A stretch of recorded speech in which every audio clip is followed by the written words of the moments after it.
इधर नागिन राजा के पास आकर सिर झुकाती है। तुच्छ नागिन, राजा के दरबार में क्या मांगने आई हो? मैं तुम्हें दान में क्या दे सकता हूँ? राजा जी, मेरी मणि को किसी ने चुरा लिया है। जब से मेरी मणि गायब हुई है, मेरी शक्ति खत्म हो गई है। आपसे निवेदन है कि आप सैनिक लगवा के मेरी मणि खोजवा दीजिए ना राजा जी। दुष्ट नागिन, मैं तुम्हारे तुच्छ मणि के लिए अपने बहादुर सैनिकों को लगाऊं? उससे अच्छा है कि तलवार से तुम्हारी गर्दन न काट डालूं। घमंडी राजा प्यारी नागिन को दौड़ा लेता है। भागती कहाँ है काली नागिन? आज मैं तुझे काट डालूंगा। बेचारी नागिन किसी प्रकार से दुष्ट राजा के दरबार से जान बचाकर भाग जाती है।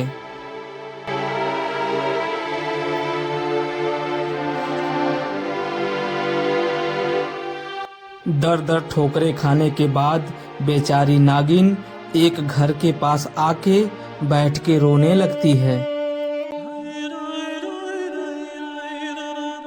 दुखियारी नागिन को अब विश्वास होने लगा था कि उसका मणि अब उसे कभी नहीं मिल पाएगा। बेचारी नागिन गहरी चिंता में बैठी हुई थी। तभी वहाँ पे बिरजू किसान आ जाता है।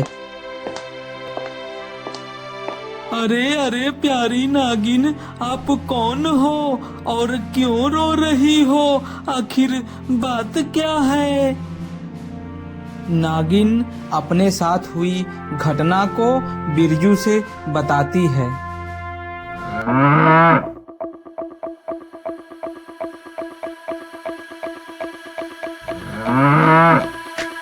बिरजू नागिन की सारी बातें ध्यान पूर्वक सुनने के बाद कहता है, अच्छा तो ये बात है। दुखी लोगों की मदद करना तो हम इंसानों का फर्ज है, और एक बार आपने मेरी जान बचाई थी तो ये फर्ज और भी ज्यादा बढ़ जाता है प्यारी नागरानी जी। बिरजू नागिन को अपने सर पे बैठा के चल देता है और कहता है कि पास के जंगल में एक गुफा है जिसमें एक तांत्रिक मणि की पूजा कर रहा है। इधर दुष्ट तांत्रिक काले जादू से मणि की सारी शक्तियां अपने अंदर खींच रहा था। यज्ञ के पूरा होते ही मणि की सारी शक्तियां समाप्त हो जाएंगी और वह तांत्रिक अमर हो जाएगा। नागरानी जी, जिस गुंडों से आपने मेरी जान बचाई थी वो गुंडे इसी तांत्रिक के यहाँ काम करते हैं। लगता है उन्हीं ने आपकी मणि चुराई होगी। नागरानी जी, इस गुफा के दो रास्ते हैं। एक रास्ते से आप जाइए और एक रास्ते से मैं जाता हूँ। आज उस गुंडों को मजा चखा देंगे। इधर गुंडे गुफा की पहरेदारी कर रहे होते हैं। नागिन आती है और उन गुंडों पे हमला कर देती है।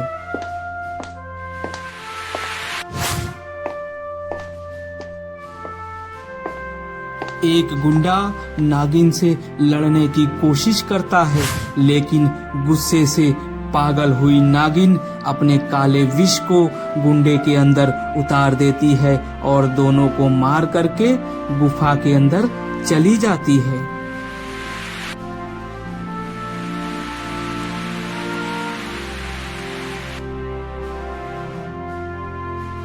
इधर गुफा के दूसरे रास्ते पे एक गुंडा पहरेदारी कर रहा होता है। बिरजू आता है। आज मौका मिला है गुंडों से बदला लेने का, किसी को नहीं छोड़ूंगा।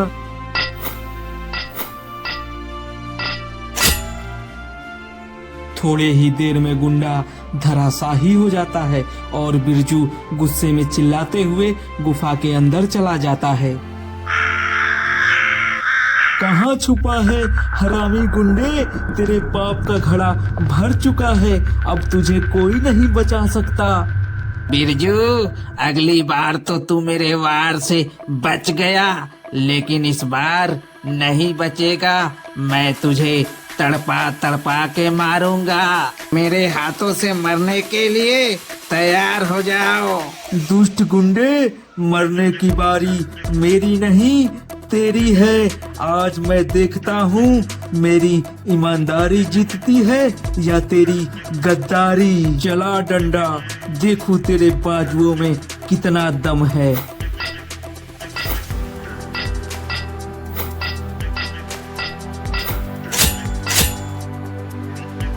बिरजू के दमदार वार से गुंडों का सरदार छटपटाकर धरती पे गिर जाता है और वहीं पे दम तोड़ देता है। तांत्रिक की पूजा समाप्त होने वाली थी। नागरानी, उड़ के जाइए और मणि को निगल लीजिए।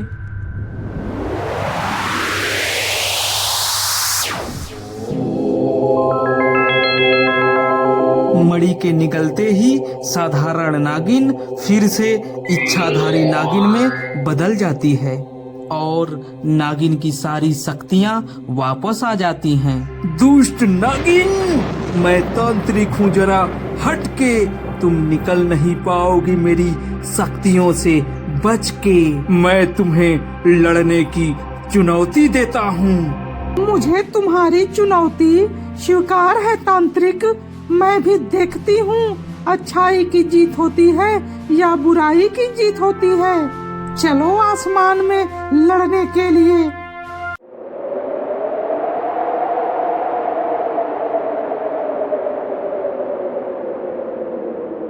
नागिन और तांत्रिक उड़कर आसमान में लड़ने के लिए तैयार हो जाते हैं। दुष्ट नागिन, तुमने हमारी तपस्या को भंग करके बहुत बड़ी गलती करी है। तुम्हें और तुम्हारे शरीर को जलाकर राख कर दूंगा मैं। घमंडी तांत्रिक, मैं भी देखती हूँ कि कौन किसे जलाकर राख करता है और कौन जलकर राख होता है। दुष्ट नागिन, ले संभाल मेरी शक्तियों को।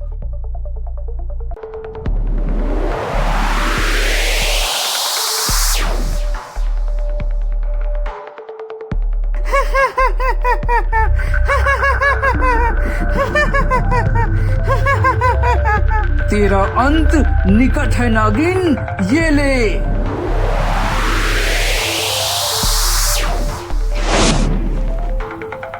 इस प्रकार नागिन बार बार तांत्रिक के शक्तियों को नष्ट करती है और हंसती रहती है।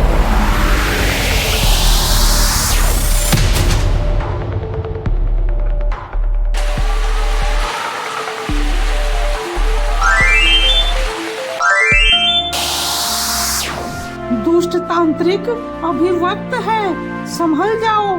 जाओ यहाँ से, भाग जाओ।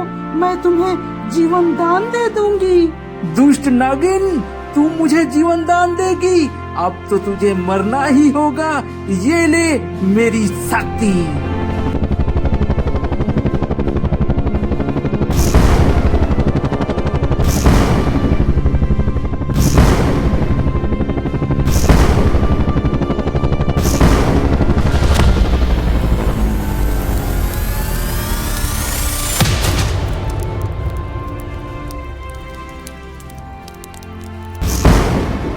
अंत में इच्छाधारी नागिन अपनी सच की शक्तियों से दुष्ट तांत्रिक को हरा देती है और उड़ते हुए चली जाती है। नागिन और तांत्रिक के बीच युद्ध समाप्त होते होते दिन भी समाप्त हो जाता है और अगले दिन सुबह इच्छाधारी नागिन अपने शक्ति से बिरजू को एक सुंदर सा घर बना कर देती है और बिरजू का शुक्रिया अदा करते हुए वापस उड़कर अपने लोक को चली जाती है।